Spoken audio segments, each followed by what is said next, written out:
Hey, we are talking books. You know, I love a good book, and you know, I love music, and you know, I love radio. So, the man that I'm talking to right now, I can't believe that we've never physically been in the same room together. Maybe we have. Maybe we have. That's very true. That's very possible. Absolutely. So, Mhm. let me introduce my guest for ABC. It is T.C. Thompkins. Sir, how are you? I am fantastic. How are you this Um, evening or afternoon in London? okay, so I'm afternoon, you're morning. Right. It is 8:30 a.m. here in Texas. All right. Well, it is 2:30 p.m. here in London. Um, when radio was king. Now, you're talking to somebody who is a radio presenter, and I still think radio is king, but I get what you mean in the title of the book because your career kicked off 50 years ago. So, True. radio was the only channel, wasn't it? Only outlet that was available for music. Was it anything else? That was either you make it or on radio or you wouldn't have a career. And your mission or your job was to craft the careers of people who came through the door. So you either said, yes, this is going to work. No, this isn't going to work. And then you would piece things together and craft these careers, wouldn't you? Yes. Yeah, I had to have a real good knowledge of what radio was doing in each of its format. And I've studied radio. That's why I've been able to pick records or pick singles as successfully as I have because I think I know what will work in certain areas of the country. TC, I think after 50 years, you definitely knew what you were doing. Yeah. If you didn't know what you were doing, I don't. I'm the luckiest man in the world. Yeah. And gifted as well. You have to have a gift to do this. So look, Indeed. let's start from the beginning. You worked at Stax, didn't you? Yes, that was my first music career job with Stax Records. It was just out of the desire to get in the industry because I was working in the jewelry business. Matter of fact, I was managing a Zales jewelry store, and my wife was working for Stax. She was the tape librarian for Stax back when they used to have the big 12-inch reels. Yes, I And remember. they had to store, yeah, they had to store analog. They had to store them in a certain temperature and a safe. That was her job, was the tape librarian, keep up with all the recorded material. So tell me what your initial job was when you went to Stax. My first job with Stax Records was selling 45s. Wow. Yeah, they Okay. were trying to get into the distribution business. And so they hired a sales staff to come in and set up operations. I had about a 4-state area, and I would drive around Texas, Arkansas, Louisiana, and Oklahoma, introduce myself, do cold calls, and go in and start selling their material. And so you would have worked with people like Isaac Hayes and, Isaac, you know, Staple Stingers, Barcades, yeah, Tim Prees, Albert King. One of my fondest memories was Albert King, working with him while he was in the studio doing Crosscut Saw, which is one of my favorite tracks of all time. I guess it was because I was actually there when it was cut, and I still enjoy it. and tell me about the studios at Stax. I know that you were selling, but you can be in a radio station and there are many facets that pull together to create radio. But when Mhm. you get into the radio studio, it's a different feeling. So tell Yes, me it about is. being right. So tell me about being in the studio with the Barcades. Well, that was a part of my job that probably what may have cost me my job because I used to spend most of my spare time in my wife's office. My wife's office was located upstairs from the main studio. So there was a studio next door to her office, and there was a studio downstairs. And the construction of Stax was a very unique situation because it was basically built from a neighborhood that had a lot of little small shops. It was a black neighborhood on Mississippi, and they bought up the block, and they would take the buildings and join them together, put a stairway between them. So the building was like a maze going from one building to another, going up and down stairs, but I used to love sitting in when they were in the studio. And the thing that I really loved about Stax is that everybody participated. If somebody was in the studio cutting something, if Isaac Hayes was in the studio cutting something, David Porter would come in and play keyboards, or maybe the Barcades, James Alexander would come in and play bass. So it was more of a community involvement where they were developing material. I'm hearing this. And I could ask you many, many questions about your time at Stax, but I want to, with the time we have, let's move it forward now. Because you're smiling. Because there are some extensive names on this very, very extensive list that if someone was to say to me, oh, yeah, I know somebody that worked for Michael Jackson, Tavares, Mtume, Cyndi Lauper, Alex O'Neill, Luther Vandross, I'd say, no, you're playing around. You're playing around. TC, tell me about moving to Epic Records, because from what I've read, from the manuscripts that I've read, it's not that you were just trickling along at Stax, because obviously Stax was what it was at the time. Yes. But to get that elevation now. To start from where I started. Ooh. You know, and what is so amazing about it, though, Angie, is, you know, I have no background in the industry whatsoever. I come from a small town. But can I just stop you there? Can I just stop you? Sure. Sometimes not having the qualifications, professional education in it. Not having a professional, right. Sometimes you have to then tap into what I call your personal resources. Because if you have a love for music, and if you are a people person, and if you're like me, you walk in a room, you say hi to anybody, that starts a chain of events. Absolutely. You hear what I'm saying? Yeah. You know, well, music just brought out such a passion in me. And it was the only thing, and you say you've read the manuscript, I know you have it. In my youth, I was just really didn't have any direction on what I wanted to do. You know, I was always a good student and in the top 10 of my class and stuff like that, but I just didn't know what I wanted to do with my life. And as hard as it may seem, I was in Vietnam when I discovered that that is what I wanted to do, because our only link to the outside world was Stars and Stripes Radio. Wow. And they used to play Stars and Stripes Radio, to play all the hits, all the R&B hits and things. And I used to just love to listen to Stars and Stripes Radio. And one night in a tent, when all the guys were getting together, we were talking about, what are you going to do when you get back to the world? And I just stated, I want to be in the music business. That's what I really passionately want to do.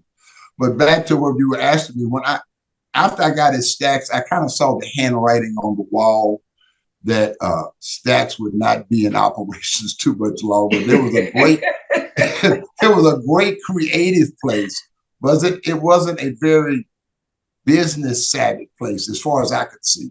Yeah. You know, I think I stated in the book that the first time that I went on a promotion, the first time they sent me on the road to do radio promotions was my first visit was Washington, D.C. They gave me an expense check, which I never had to account for. Yeah. And I knew right there, once I said, you know, they writing checks. Yeah. I said, I don't have to account for the money. I said, well, they can't be in operations too much longer operating like this. So I started interviewing for other companies. And there was a position open at Capitol Records in Dallas, Texas. And I moved to Dallas, took that position at Capitol. And from Capitol, I moved to ABC Records. And from ABC, I went to CBS. Okay. And then Epic, because CBS had Epic in Columbia. Yeah, because there was a time when each record company had its own identity, but then we moved into a kind of an arena where an umbrella company, you would find a lot of smaller record companies under that umbrella.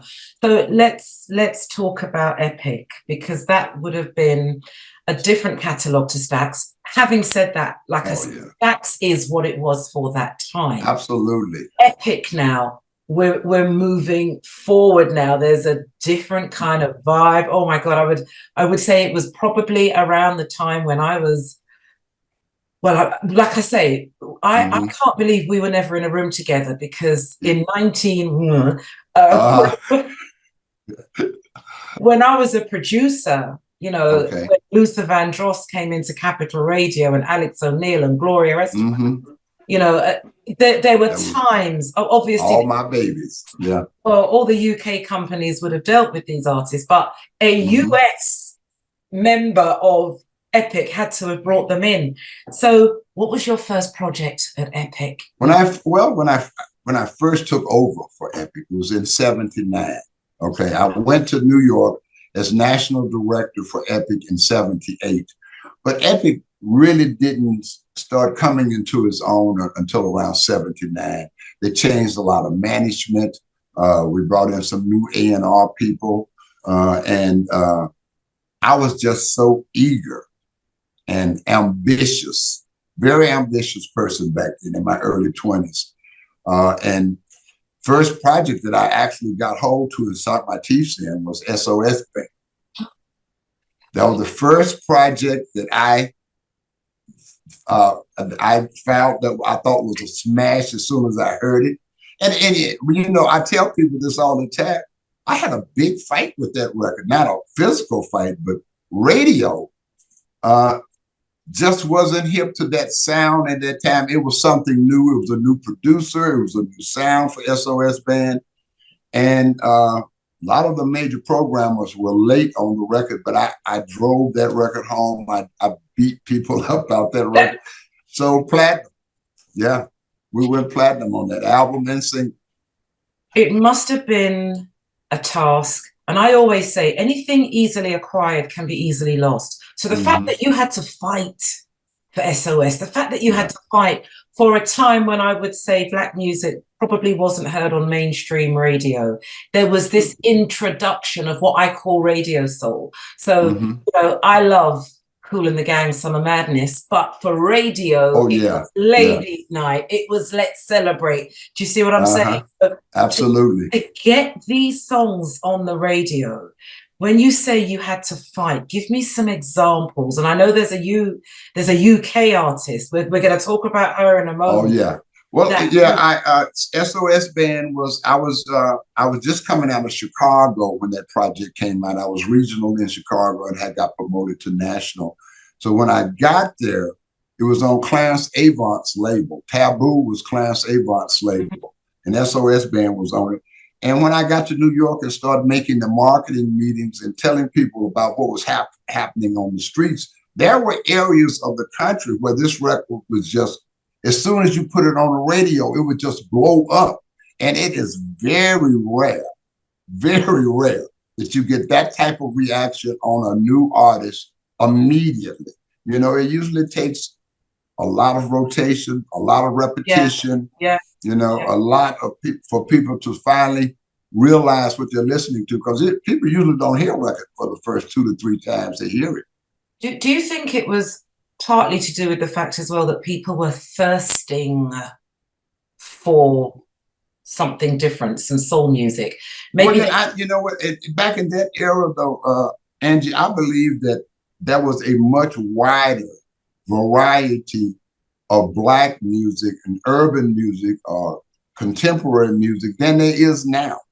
You know, you had a wide range of sounds. You know, a wide range of Rufus and Chaka Khan. Oh yeah. You know, okay, so SOS Band and Alexander O'Neill, and it was just, and then see Jimmy Jam and Terry Lewis was just coming into play. Okay, let's stick a pin there. Let's just stick a pin there, because I just want to go down just some because when you sent me this list, and like I say, I've gone through the book and I'm like, this man must have been. Did you ever sleep? I mean, this must have been not when I was on the road. But I mean, you know what? I know you being a music person, you can understand the excitement and the adrenaline that you get when I first listen to something that I feel is going to be a huge record, or I can feel or see that it's going to be successful. It just excites me. I love that. I mean, it's like drugs to me. I love it. But I do say that music is a legal drug. It puts you on a high, and you know that it's not dangerous. No, it's just I love the most beautiful I just drug. love it. Let's talk about Minnie Riperton. You know what? I that's one artist that I really hate that I really didn't get a chance to spend a lot of time to. I just admired her and admired her so much. Yeah. I was in Chicago working as regional when I first met her. She was on Columbia, and she came in and did some dates, and I worked with her on some shows and did a little mini tour with her. But she was just a sweetheart person to work with. You know, just an angel, real sweet disposition, and a good person. Always spoke at the same level. You know, I admire that in someone that can always speak at the same level, same tone, and you would never believe how strong her vocals were from just speaking to her. That she could just stand flat-footed and hit all these different ranges. Amazing. It would just blow my mind. Amazing. Yes. Let's talk about Natalie Cole. Oh, Natalie's sweetheart. I worked with Natalie on her first hit record, Incredible. Natalie was the innocent babe when she first got out there. Natalie was easily influenced. Oh. Even though her father would have given her guidance? I don't think she was educated to that life. Okay. You know, I really don't think she was educated to that life. I believe that she probably, her mother and all of them kept her in a protected environment. You know, I remember when she first came out on the road, they used to have someone to always travel with her to keep bad influences away from her. And she was the type of person that needed that type of protection. Yeah. Yeah. I'm going down this list because I want to bring it up to current day. Frankie, Beverly, and Mays. Yeah. I'm on that. That was one of the acts that I got involved with for Capitol Records. As soon as I heard that record, I mean, I knew right away. I tell the story of Capitol sending me the test pressing. People don't know what I'm talking about when I say that. Test pressings are wax that is the first run of a new release. And it's only meant to be played so many times. So the quality on the record diminishes greatly after it has been played several times. But I got a test pressing on this new group that they just signed named Maze. And I put it on the turntable. As a matter of fact, I was on my way to New Orleans when I received it. And I stuck it on a turntable before I left. I wanted to listen to it before I hit the road. And man, as soon as I heard it, I said, I got to take this with me. I'm taking this to New Orleans with me. I took that record to New Orleans, and I can tell you this, you can never go to New Orleans for an Essence Festival without seeing Frankie Beverly and Mays. Okay, so the Live in New Orleans album, I mean, come on. Yeah, that's where they came out of. That's where I broke them out of. That's where they loved that. But any day in Houston, Texas, or anywhere in the South, you're going to hear Maze. Yeah. That Live in New Orleans album, and so many songs. I mean, when it comes to Frankie's voice, for me, I'm not even going to say what my favorite is, but for me, when I go to the gym, I listen to Golden Time of Day. Oh yeah, that was a record. That was the first one. Golden Time of Day. And Frankie, correct me if I'm wrong, he had a very good friendship with Marvin, did he not? Well, you know what? That's how they ended up on Capitol. Secret be told, they were after Marvin. And to get Marvin, they had to sign. They opened for Marvin. That was Marvin's opening band, was Frankie Beverly and Mays. And to get Marvin, they signed Marvin, signed my band. So they signed Mays. And there we go. History be made. Questions I want to ask you. The question. I'm gonna do 3 more, then we're gonna bring it up to current day. Let's talk Eddie Levert. Come on now, the OJ. Oh yeah, I love the OG. I love Eddie. Eddie and William are two of the best male vocalists. You know, their mixture of their vocals just works so amazingly. You know, and I remember them from Ship Ahoy. Ship Ahoy, Ship Ahoy. You remember Ship Ahoy? I'm just a little bit too young, but anyway, but Oh God, Ship I Ahoy. do remember Eddie interviewing him some years ago. Mhm. And he was, I believe it was, now was it Backstabbers that they first You know, in my record that I really got in, one it got? was Me and My Baby Cried Together. You remember that? We No, cried together. I I do remember I him. think that was in the They were driving along. I no, think that they was in the late 70s. heard Backstabbers, I believe. That Okay, then that they was were way driving before. along and they said, "Wow, I have this Yeah. Eddie Levert interview that I'm going to dig out. I'm going to send it to you. Okay, Okay. let's just. Oh my God, TP, Teddy P, Teddy P, Teddy Yeah, that's P. my man. I love So Teddy. I always say that had he stayed with Harold Melvin, and he was a drummer initially, Yes, he was. would we have been in a position to embrace what I'm going to say is just the pleasure of that Mhm. man's I true don't believe voice? so. Harold was not the type of person that was going to give Teddy a break. He was Okay. on the contract with Hal Melvin, and the Gamble and Huffman got him out of the contract. And it was Hal Melvin did not want to let Teddy go and did not want him to have a lead vocalist career. Oh my Lord. Could you Yeah. imagine? Could you Uh, imagine what we would have missed out on? I mean, Teddy, some of the best concerts, some of the best audience response. I put it that way. Some of the Yeah. best audience responses I've ever seen were some of Teddy's concerts. You know, he used to do this for women only Oh, concerts. I know. Yeah, he's the only artist I've ever known to sell out for women only concerts. They would actually only sell tickets to women. Now, if they wanted to bring their boyfriend, that was fine. But they would do, I mean, he did that in Chicago. I can't remember how many times. And the auditorium would be packed. Mm. The stage would be full of panties. Oh, They used to throw him up on stage all the time. They used to tell him to go trip and break his neck. TC. Oh boy. Let's tap into the Luther Alex O'Neill days.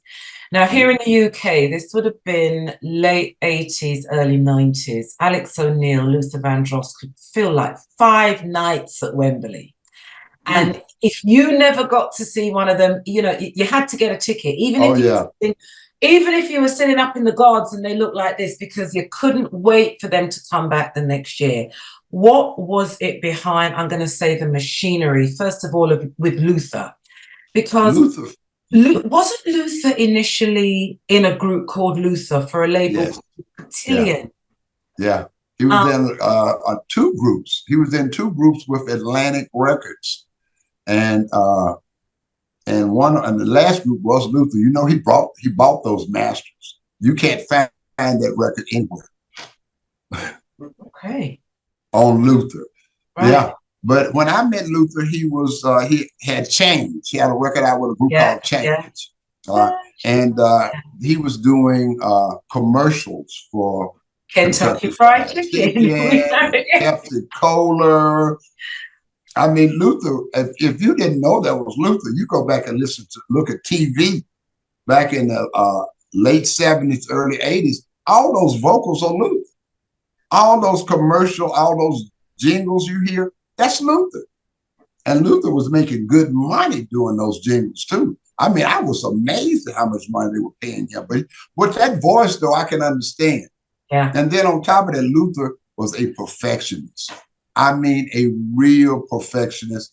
I've seen Luther go off on major female artists that were performing with him if they weren't right, if their stuff wasn't tight. Luther was very funny about his presentations. I mean, his his music, the whole 9 yards. Great person. I loved it. You know, he was a sweetheart. Luther wanted it. That's one thing I really admired about Luther. As talented as he was, if I called Luther and told him he had to be up at 4 a.m. to do something or 2 a.m. to do something, never mixed a word with me. He would be there on time, do whatever you needed him to do, no matter what. Matter of fact, I think I talked about this in the book, is that years after I had worked with Luther, some friends of mine wanted to go see him in Vegas. I called Luther up, man. He took care of them people. Those people loved me forever. Oh, Front row, the whole okay. 9 yards. He was just a sweetheart to work with. Oh, let's talk Alex. You're going to wear yourself out going through that list. I know. This is why I'm saying I think we might have to do 2 parts. Let's talk Alex. It is all in the book. Alex O'Neill. Do you want to leave? Okay, all right. Alexander O'Neill, you know, I didn't have a lot of work with Alexander when he first came to us, though, with that first album with Jimmy Jam and Terry Lewis producing it. You know, I was just impressed with Alexander O'Neill. Has that real strong gravel-like presentation, like on that fake. Yeah. You know, I mean, he's a real hard-working artist. I give him that. He's a real hard worker, and you get your money's worth when you see him perform. Oh, I've worked with him. I've put him on stage. Oh yeah, he don't play on stage. It's something else. One of the things about this list, I mean, we've not touched on Phyllis Hyman. We've not touched on Teena Marie. One of the things that I find it's kind of bittersweet. I'm looking at this list and I'm going, wow. But a lot of these people are no longer here. And they were taken, in my opinion, quite early. Yes, yes. So you see their careers getting to a certain level, and maybe just when they're about to pounce off, just when they're about to jump, just when something phenomenal is about to happen, we lose them. Yeah. You know, I never understood losing Phyllis because she took her own life, which I mean, just a gorgeous woman. But what I couldn't understand, TC, I'd read something about in a book called Soulful Divas that Phyllis, beautiful, tall. What was she, about 6 foot? 6 feet tall. Beautiful, absolutely. But she didn't like herself. She had a I don't know how she could. I don't know how she could have, but she did have a self-image problem. I mean, and just gorgeous, just a beautiful woman. But you know, if you are a certain stature and a certain demeanor, because Phyllis wasn't a prissy, you know, sheltered type of person. She was a very outgoing woman, spoke her mind, you know, a whole bunch of fun to be around, you know, because she was very quick and very witty. And you know, talk about anything. You could not bring up a subject that would embarrass Phyllis. So she was just a great person. I loved her. I mean, I met her first time backstage when she was performing in Wisconsin, in Milwaukee. She was in Milwaukee. I was up there with another act, and I met her backstage, and we just hit it off. We hit it off right away. I just hate I didn't get a chance to work with her. I would have loved to work with Phyllis, you know, but I didn't get a chance to work with her. And she was on Philly International for a while. And it had to be before I got to New York, because matter of fact, I saw her, I think the same week that she committed suicide. I was at a party in New York. At a party in New York with my boss, Paris. Paris and I was at this party, and we saw her. I think she had just gotten divorced when we saw her, because she seemed like she had a hard time finding romance, which I couldn't understand, you know, as attractive as she was, you know. But you never know what's going on. No. People's lives. There's a song by Darryl Coley, gospel singer. He says, when the music stops and when the band goes home, Gotta sing the life Yeah, I live about in my song. that's very true. Very true. Yeah, that messed with me. I just couldn't understand that. You know, somebody so happy, seems so happy-go-lucky on the outside, you know, but Hurting so much. evidently it wasn't the case. You know, it's amazing, TC. We were just saying, you know, Phyllis gone too soon, but another artist that you worked with, in my opinion, who went too soon was Teena Marie. Yeah, yeah. I think she was wasn't she in her 50s when she She passed? was 54, Yeah. according Those to her. 50s are dangerous, man. I mean, we lose a lot of them there. You know, the Tina came to us from Motown, and I met Tina on an odd situation. Now there is some politics attached to Tina, but you will have to read the book to get that Yeah. portion. Yeah. Okay. Did she like you? I got the impression she liked you. We hit it off right away. Okay, We hit it let's off right away, even though like I say in the book, there were some other elements that involved our relationship. But you know, I hit it off with Tina. I went out to Los Angeles, hung out with her several times. Matter of fact, as I mentioned in the book, I was in the car together with her and some of the Temptations. Okay. So we're hanging out in LA one day and we're all singing, and I got a chance to sing along with the Temps and Teena Marie. You know, you couldn't tell me nothing. Yeah, even though it was in a car, that was good enough for me. Okay. But I was in the studio with her when she cut Lover Girl and made some suggestions on the track. And we hit it off real good. I love Tina. She was just really about her music, you know. And she was any artist that I found that's involved with the creative process, not somebody that just walks in and sings a track. You know, when you walk in and sing a track, you just don't have the involvement that you have when you're in there with the pen and the paper and the keyboard and you know and putting the licks together and things of that nature. You're totally engulfed into it then, and it's more personal. Yeah, it's more of you in it. And like I said, I was out there with her when she did Lover Girl, and I knew when I left the studio it was a hit. Yeah. I mean, you know, she had a lick in that guitar lick in that. And I knew when I heard that lick, I said, oh, that's a hit. You know, it could just be one element in a record that could make it a hit. Absolutely. You know, and it was that element. You talk about the creative process. Anyone can pick up a piece of paper, go into a studio, put it there on the lectern, put your headphones on and start singing. Everyone can sing. Not everyone can sing in tune, but everyone can sing.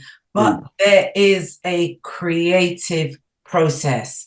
And I say that it's something that's deep in your soul and it just needs to come out through song and land on music. Absolutely. Yeah, I mean, every artist that I've known, and you talking about the creative process, we were going to be talking about Mtume. And I was in the studio with Mtume when he cut Juicy Fruit. Oh, another one. Go on. Anyway, sorry, go on. Talk to me about him. Yeah, matter of fact, he was in the studio in New Jersey. I think it was Patterson or somewhere, because I lived in Teaneck back then. Okay. And he called me and he told me, he said, man, I got this beat. I got this beat that's different. I want you to come over to the studio and hear this beat, you know. And when I heard that gallop, you know, with that Juicy Fruit gallop, I said, oh man, I mean, it was magical. You know, matter of fact, you know, you cannot count the number of hip hop records that use that track. Juicy Fruit has been sampled, yeah, it's almost as used as George Clinton and James Brown. You know, everybody was sampling James Brown when they first started hip hop. Now they sampling George Clinton, Juicy Fruit, and surprisingly Luther Vandross. That Never Too Much track is sampled. That's sampled a lot. That is sampled a lot. You know. The Pointer Sisters. You must have some stories beyond. Before we start to talk about the Pointer Sisters. Pointer Sisters are funny. Okay, Pointer Sisters were my first major act. I think I was like couldn't have been no more about 22. I think I was about 22 Wow. years old when I first met them, and I had to do a presentation with them. They had Peaches Retail, Peaches outfit. Did they have Peaches over in London? It was like a Tower Records. You know, the Okay, Tower. retail. We had Tower Records. Yes. Yeah, you had Yeah. Tower Records over there, and they had Tower Records in the States, and they had Peaches, which was another big chain like Tower. Okay. And they were doing a ceremony. We were going to put all the major artists' feet in cement in front of the store. And the Pointer Sisters did a cement. I think it's in the book, pictures in the book, where Yeah. they did their feet in the concrete. And I can tell you, when I first picked them up, they picked on me because they knew I was a young kid, you know, and they all flirted with me and all rubbed on me, touched on me, you know, just scared me to death. I was so afraid of messing up, but they were beautiful to work with, a lot of fun, but they had tons of fun with me because they could tell I was green as grass. Yeah, did not have a clue. I mean, as well as being amazing singers, for me, if I want to see the Pointer Sisters, I go to, well, I've got the film Car Wash with Richard Pryor. Yeah, believe in something. Yeah. You know, TC, there's been what I would say is Motown dominating Black music of the 60s. We had, say, Philly was my 70s jam. I can remember. Yeah, Gamble and Huff. Yeah, there I you worked go. with Gamble and Huff. Yeah, loved them. Some of the best R&B producers in the world. Amazing, amazing. Yeah. Then we had what I would call here in the UK, we had Brit Funk, and we also had what I would call the influx of radio soul. As I was saying to you earlier, I love Summer Madness by Kool and the Gang, but on the radio, it was Ladies' Night. I love Bad Boy Having a Party by Luther, but on the radio, it was never too much. And then that was what I would say really took charge in the 80s. 90s, this R&B sound just started. Oh yeah, yeah. And I believe it was an era. It was an era in the 90s that the R&B sound was just everywhere. Groups were everywhere. Yes. I got a taste of that because I handled Teddy Riley. Okay. I signed Teddy. If you want to talk about Teddy, I met Teddy when he was 15 years old. Wow. In Harlem. Gene Griffin brought me a cassette of a kid that he had a little group out of Harlem called Kids at Work. Okay. And as soon as I heard it, I said, oh man, this kid is serious. So I signed him while I was at CBS under Kids at Work. After I left CBS, Gene and Teddy asked me to come back to New York and run GR production for them. So I did the first Guy project. I did the first Today project and the Keith Sweat and the Heavy D. I worked all of that stuff that Teddy produced. I cannot get this thing to shut off. Hey, all right. I'm doing an interview. I hit you back. That's okay. You should have let it play. Go on, yeah. Yeah. But that's my ringtone. Yeah, but yeah, I did Teddy throughout my career. I worked with him for about 5 years. And man, we just owned the charts when I was working. Teddy used to have 5 and 6 singles on the charts at one time. And but the Guy album was a phenomenal album. It was real. I think we sold about 3 million on that album with Teddy. Worked with him when he did Culture Club. Yeah. He did James Ingram. He did Michael Jackson. Who else? He did Keith Sweat, Heavy D, Kool Moe Dee. I mean, on and on and on. Why, TC? I'm wondering how we've never. We've been in the same room. The only time I've been in London was when I was over there with your girl, Sade. Okay, right. Hold on. Let's just tap on the R&B side because you just mentioned Guy. So to me, Keith Sweat. Ooh, and I want her. Heavy D. Monster record.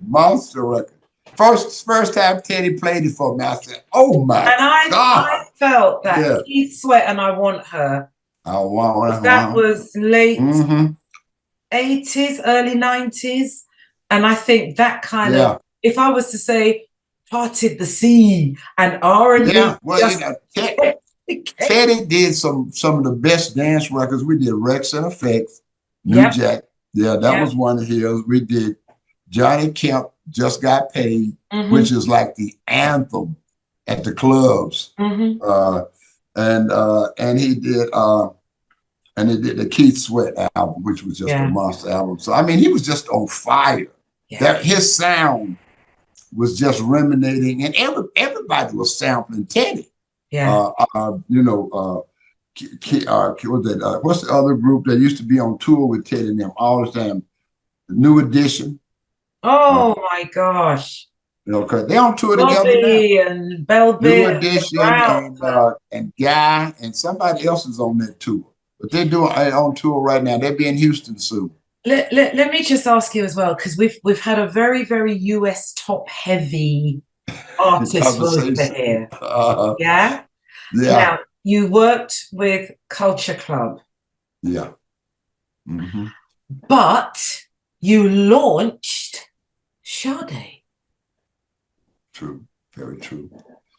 Culture So, Club, I got involved with after the fact because it was already showing activity in pop. And DeLeo asked me, I think I could do something with it? Because I mean, boy, George voice was just serious. He was a yep, serious crooner on yep, a lot of this stuff. yep. And we did get some action on it. We got urban radio to play it in the Midwest. We played Culture Club. So we did get Atlanta played it. We got black radio played Culture Club. So And I I used met to them a love. couple of times out in Los Angeles. Okay, you remember the track, the Culture Club track, Church of the Poison Mine? Mm-hmm. That had a kind of a Motown-ish Yeah, tinge to it. absolutely. And there was a backing singer. Was it Helen Terry? She had I a don't remember who the black. woo, her Oh voice. yeah. I hope I've got the right person. If I haven't, Boy George, please don't come for me. But that Church of the Poison Mine, whoa, that was Boy George. Yeah, that was a track. absolutely. That was a track. Talk to me about Sade. Talk to me about Sade Adu, the album Diamond Life. I remember hearing this voice. I remember hearing this sax, and I remember hearing this voice on Your Love Is Me. Matthew was killing that sax, wasn't he? Yeah. And I can You know what? remember. I mean, I have great memories of Sade. I mean, that is one of my crown and glory. Matter of fact, that's my crown and glory was that because nobody else heard it. And amazingly as it sounds, nobody else heard it. It just. So what did you hear, TC? What did you hear coming out of that girl's voice, coming out of her soul, and coming out of what did you hear? I felt the whole package. I felt the texture. You know, I felt most people that were first listening to Sade were listening for Whitney Houston. Okay. That's what they were listening for. Female vocalists, they were listening for Whitney Houston or Aretha Franklin. That's American R&B. You were never going to get another Aretha, but anyway, go I on. know that, but you understand what I'm saying. Yeah. You understand that's where their minds were. And they just didn't hear it. I don't understand why, because I'll tell you the story, and it's in the book that in the marketing, we used to have these marketing strategy meetings every 2 weeks with all the vice presidents to discuss the strategies on the new releases and how we were going to handle this and that sort of thing. So they passed out a cassette on this artist, and they didn't even say anything about it. They said, just everybody listen to this and let me know what you think. But for some while later, nobody asked me what I thought. You know, I thought it was a monster album. And so in the background, Epic was on the spot because Sade was huge in Europe. And they had no idea what to do with her in the States because that kind of music was just not happening. There was no contemporary format. There was only the dying of disco, the birth of hip hop, and R&B. Okay, that's what was going on in the States. Because didn't the Bee Gees get a little bit of a bad rap because they were the disco kings and they were trying absolutely. to but they had R&B flavor in their stuff. You know, that stuff wasn't nothing but R&B dance. Yeah. And the label just couldn't hear it. They sent the pop promotion guy, they sent the vice president of pop over, they sent the vice president of alternative over. All of them met with Sade. She rejected everything that they did and sent them back.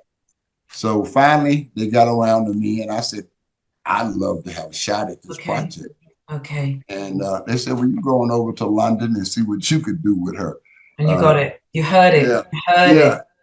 Yeah, you got it. You know, you got. I don't even think anybody really at that point. They just wanted that burden off of them.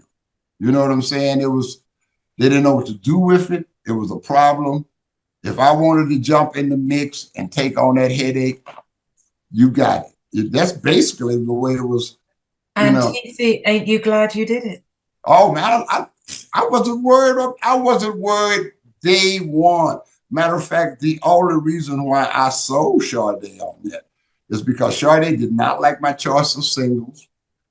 She did not like my approach, but I was so confident that I knew what I was talking about that she accepted it. You know, I knew I had this. I said, I got this. And she said, I don't. She said, I don't know. I don't like that single. I don't like that choice. It had never been released before. Smooth Operator and Your Love is King was the hits over in Europe. So nobody was playing Hang On to Your Love. Yeah, so I said, that's the record. That's the lead in. And she went with it. You know, matter of fact, I think we kind of had a little bet because I was so cocky and arrogant about it. You know, I was just so arrogant about it that I told her she didn't know what she was talking about. You know, she said, well, I don't agree with that. I don't think that will work. And she was concerned, which she should be. And that's what I really liked about her, is that she wanted to protect her image, wanted to protect how she was portrayed. And I told her this would not damage that. I said, I guarantee you, I'm going to get this single top 10 and we're going to cross the top 40. And there is a lot more to read about in the Sade story in the book.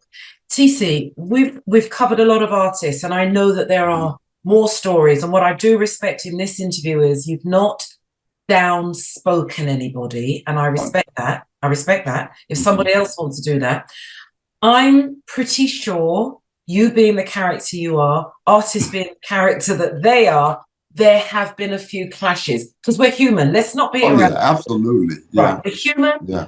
You know, we are in the business of either making radio, playing radio, making hits. So of course, you know, we're going to rub noses every now and then. I mean, I do it nearly every day. Angie, my bumping heads would be more with the label. I never very seldom bumped heads with an artist. Right. I was more of an artist guy.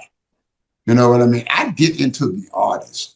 I'd really get into the artist. I'd kind of soak some of them up, you know, and I felt like the adversary. You know, I always felt like the adversary. And in the label, you don't know, it's in the book how many fights I had to have with the label to make them money. You know, you have to fight with them about certain things to make things happen. And I respect that you've written that in a way that's not all their fault. It was, listen, I'm in this situation. I can absolutely. I can do this for the label. Give me a shot. It wasn't always met warmly, but you got your shot, and that's the important thing. Absolutely. I'm pretty sure, from what I've read, there's been not mistakes, but maybe times when you've had to perhaps double back, if that makes sense. Absolutely. I've put my foot in my mouth quite often. I'm world famous for that. And I, you know, the one thing about it, as I say in the book, you know, life will make you grow up whether you want to or not. Or not. Absolutely. Absolutely. Okay. Yeah. If you're going to be involved in life, unless you're just going to give up, you know, you have to grow. If you're going to try to accomplish something, you're going to bump heads with people. You're going to make certain people angry. And, you know, and there's a point, and I say that in my book, there was a point in my life that all I cared about was winning. That's all I cared about was winning. You know, I wanted to be the number one label, the number one this, the number one that. And I didn't care nothing about competition, who had records out. It didn't mean nothing to me. And I mean that sincerely. I don't mean disrespecting Warner Brothers or Capitol or anybody else. I was not worried you about were just I had blinders on. Yeah. So very openly and honestly, you've given some accounts of some not so good days, but this is the music industry. This is radio. This is music. Your job must have changed with the influx of social media, because at one point, the only way to become an artist was to be discovered by an executive. You then take your cassette or whatever to a label. The label then has that relationship with the radio station. But things have changed now, haven't they? Yes, it has. It has changed dramatically. I want you to notice something. I'm going to tell you something a lot of people haven't even realized yet, is that you'll look around and labels are not releasing as many new projects as they used to. Okay. Because streaming has become such a payday for catalog, not for new material, for catalog, that they don't have to have the investment in new artists that they used to do. Now, there's a lot of new ways for new artists to happen, but as the media expands, it thins. Okay, whenever when you stretch anything, it thins. Yeah. You stretch a rubber band, it's not as strong when it was like this. When you stretch it out, you've got tons of media outlets. None of them have the punch that radio used to have. Not one entity has the punch that radio. Radio still has the punch in Europe. Now, I give it that. Radio still and you guys in Europe, I have to give you a little bit more into the music than we have. We've kind of lost our way in America. Which is a shame, because at one point we always looked to America, because we felt that was the holy grail of media, TV and radio. Oh yeah. PC, there is an artist who I know you feel very warmly about, that you didn't just work with, you were his friend, and that was Michael Jackson. Yeah, we became very close. It took efforts on my part, because we were totally different type of people. You know, especially me back when I was in my 20s, I was very aggressive. You know, a shouter. You know, and Michael is a soft-spoken person. So I had to really educate myself on how to communicate with him. We became very close. He used to call me all the time and have conversations with me about all kind of stuff. We had a lot of conversations that I just never would have expected to have with him, you know. But why not? Why not? Why not? I beg your pardon? But why not? Why would you not expect to have he was so offish in the beginning. You know, I mean, he wasn't offish. He just was very hard to get to communicate with you. But then surely, as the two of you worked together and got to know each other, you were probably that friendly ear that he needed. Yeah. You think about it, young boy. Yeah. Well, I said a lot of things to him that he didn't particularly like, but they were true, you know. And I never bit my tongue with him. I think he liked that, you know. Matter of fact, I had a chance to manage him and I didn't, you know. That's in the book. Yeah, yeah, yeah. Yeah, that's in the book. But we spoke after I left Epic several times. He called me. He used to call me every holiday. He called me. We talked. I talked to him during the time that he was going through all that BS. And he told me that's exactly what it was, BS. And he was had accepted the fact that he was going to have to pay. You know, that mindset, I understand now. I didn't then, because, you know, I was saying, F them, don't do that, don't do this, you know, fight, blah, blah, blah, blah, blah. And he said, no, nah, it's just, you know, he said, I'd just rather go on it. What was it that was the essence of Michael that had him stand out, not just from his brothers, but in a world where artists give them something to sing, they sing it. Yeah. Well, you know, what did Michael have? Because he had something.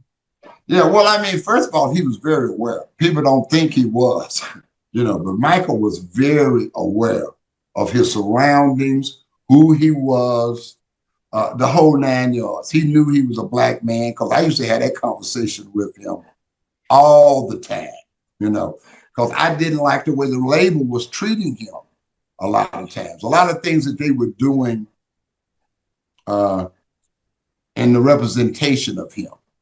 Okay. I just didn't like, you know, and I tell it, you know, and you kind of took him under your wing as a bigger brother.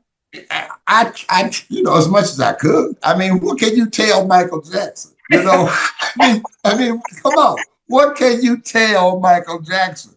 You know, I was a little arrogant. I guess that's why he accepted myself, you know, the way I was. And I did what I said I was going to do. You know, I mean, whenever I made a promise to Michael, I did it. You know, matter of fact, it's a story in the book about when they did the first single on Michael as a solo artist.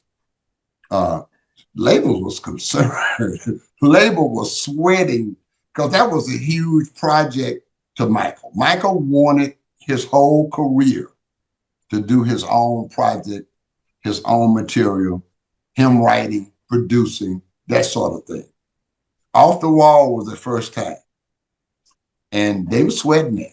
You know, so me, with my braggadocious behind, I go in the meeting, I say, shit, I'm going to have that record #1 in 4 weeks. And what an album. What an album. Yeah. Oh, yeah.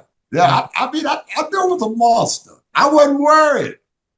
You know, I trusted my ear. I knew what I heard. And it's a letter in the book from the president of CBS. Because after I did it, they act like nothing happened. So that's what I did not like about Epic. But after I made that record #1 in 4 weeks, the next meeting, nobody brings it up.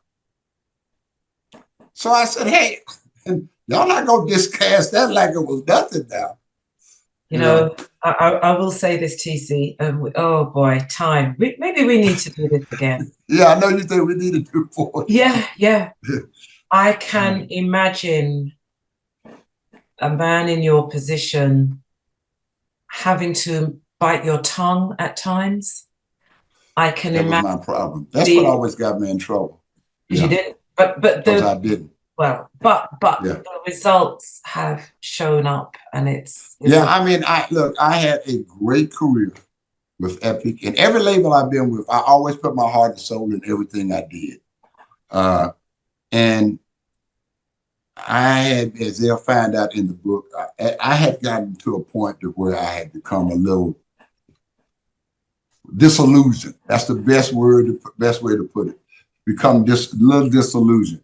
You know, I'm Magic Johnson. You know what I mean? I'm Magic Johnson. Don't y'all recognize that I'm Magic Johnson? Do you understand what I'm saying, Angie? Yeah. I'm Magic Johnson. And everybody recognized what, you know, in the locker room, everybody recognized I was Magic Johnson. Yeah. not in the auditorium. Okay. If you When, get my drift. yeah, I'm hearing, listen, Yeah, I'm hearing yeah. you. When radio was king, Tompkins gives an account of his time working in the record industry, the artists, You're working. many of whom I'm sure you miss.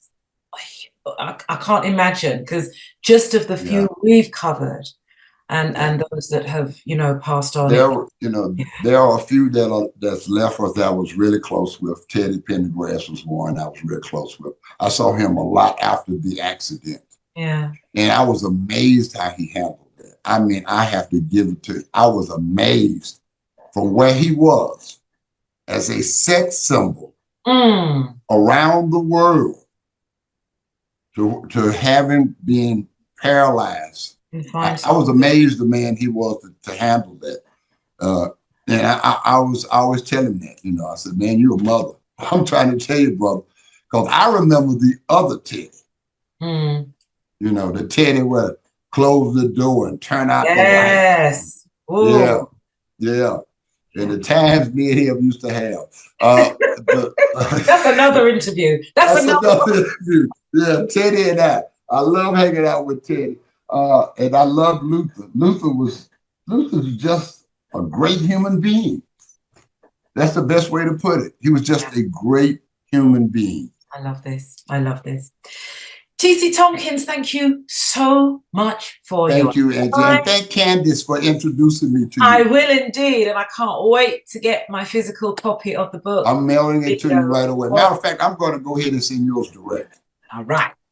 When Radio is King, TC Tompkins, thank you for your time. Thank you for having me.